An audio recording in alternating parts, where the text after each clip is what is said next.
আসসালামু আলাইকুম। আজ রান্না করছি দি কবুতরের মাংস। এটা এক জোড়া কবুতর লই। এই কবুতর নাই বালা করে পরিষ্কার করি পুরি হাড়ি দুই লইম। এটা এক গোসুলো থরাই বয়া দি তেল দি এই দে কবুতরের মাংস বালা করে পুরি হাড়ি দুই লই ফেলাই। আর তেল গরমই হচ্ছে হনাই উগ্র তেজপাতা মাঝখান দুই ভাগ করে দিয়ে দিম।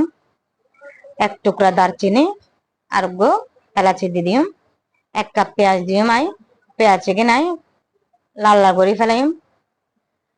আর পেঁয়াজ লাল লাল হয়ে গিয়ে এখন সামান্য পানি দিয়ে দিম যাতে পেঁয়াজ পুড়ে না যা।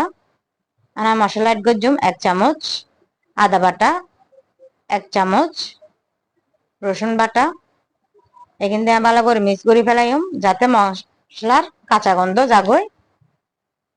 আর শুকনো মশলা অ্যাড করছুম 1 চামচ হলুদ গুঁড়ো, 1.5 চামচের মতন দিন দেয় মরিচের গুঁড়ো,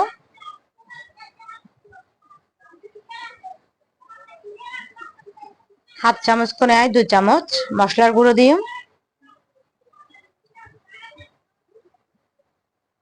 মশলা দিয়ে ভালো করে মিক্স করে ফেলাইম।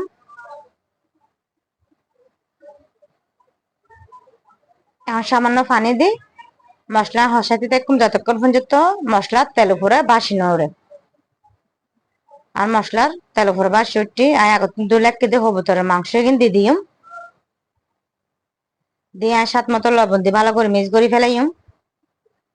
আর মিক্স করাই গিয়ে এখন ঢাকনা দিয়ে ঢাকি দিম যতক্ষণ পর্যন্ত আর মাংস সিদ্ধ না হয়।